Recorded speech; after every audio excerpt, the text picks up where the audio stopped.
میلاد کا مفہوم یہ ہوتا ہے، ان کا انعقاد کرنے کا مقصد یہ ہوتا ہے کہ آپ جو چیز نہیں جانتے وہ اہل علم سے آپ سیکھیں، اسی لیے محفل میلاد کا انعقاد کیا جاتا ہے۔ لیکن ایک حقیقت یہ بھی ہے کہ سنیوں سے زیادہ میلاد، فاتحہ، درود خوانی، میلاد خوانی، جلسہ کسی قوم کے اندر نہیں ہوتا، غیر سنی میں۔ لیکن بڑے افسوس کے ساتھ کہنا پڑتا کہ سب سے زیادہ جاہل قوم بھی ہماری سنی ہے۔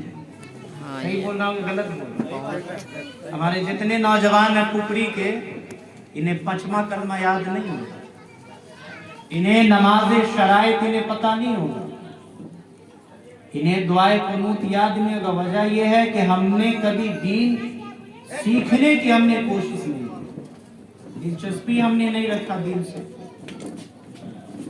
توجہ کے ساتھ بیٹھے، تو میسیج کے طور پر میں آپ کو دوں۔ اچھا، یہ مہینہ رجب کا مہینہ چل رہا، آج کتنی تاریخ ہے رجب کی، کوئی بتا سکتے ہیں؟ ہم بتائیں۔ 8 تاریخ، آج 9 تاریخ رجب کی 11 تاریخ ہے۔ کتنی ہے؟ سب لوگ بولیے کتنی تاریخ ہے؟ 11 تاریخ۔ اور اسلام میں رات پہلے ہے دن بعد میں، رات پہلے ہے دن بعد میں۔ میں جب حیدرآباد یونیورسٹی مولانا ابوالکلام میں جب میں پڑھائی کرتا تھا تو ایک یورپ کنٹری سے ایک پروفیسر آیا جو عیسائی مذہب کا تھا۔ توجہ سے اس بات کو سنیں، ایک میسیج ہے نوجوانوں کے لیے جو موبائل، انسٹاگرام، فیس بک اور واٹس ایپ کی دنیا میں آپ جو مگن رہتے ہیں، ان کے لیے ایک یورپ کنٹری کا عیسائی پروفیسر آیا مولانا ابوالکلام یونیورسٹی، حیدرآباد کا ہی نہیں، انڈیا کا ہی نہیں، ورلڈ کا سب سے مشہور یونیورسٹی میں شمار ہوتا۔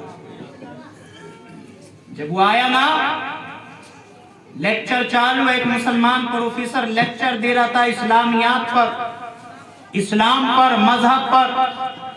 جب وہ بیٹھا نا اسلامی مسلمان پروفیسر، تو وہ عیسائی پروفیسر کھڑا ہوا اور اس نے مسلمان پروفیسر سے پوچھا کہ اچھا ایک بات بتائیے، اسلامیات پر آپ لیکچر دے رہے تھے تو یہ بتائیے کہ آج اسلامی کتنی تاریخ ہے؟ وہ چپ ہو گیا مسلمان پروفیسر۔ تو اس عیسائی نے جو جملہ کہا نا، یہ جملہ میرے دل پر لکھا ہے، آپ بھی ہمیشہ یاد رکھے۔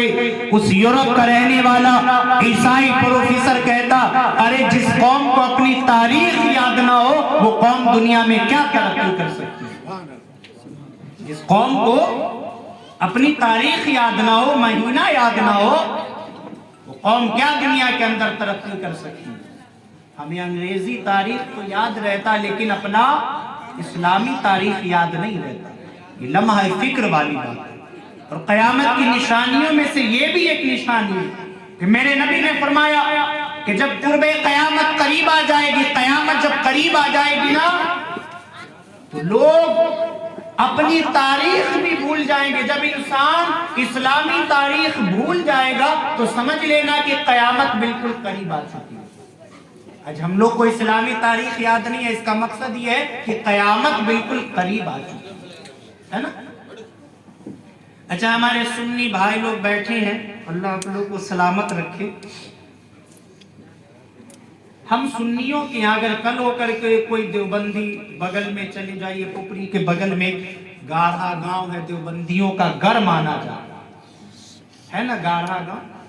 کل ٹوٹل وہاں کی پاپولیشن میں جو ہے گنے چنے 10-20 گھر سنی ہوگا تو، ورنہ ٹوٹل کا ٹوٹل دیوبندی۔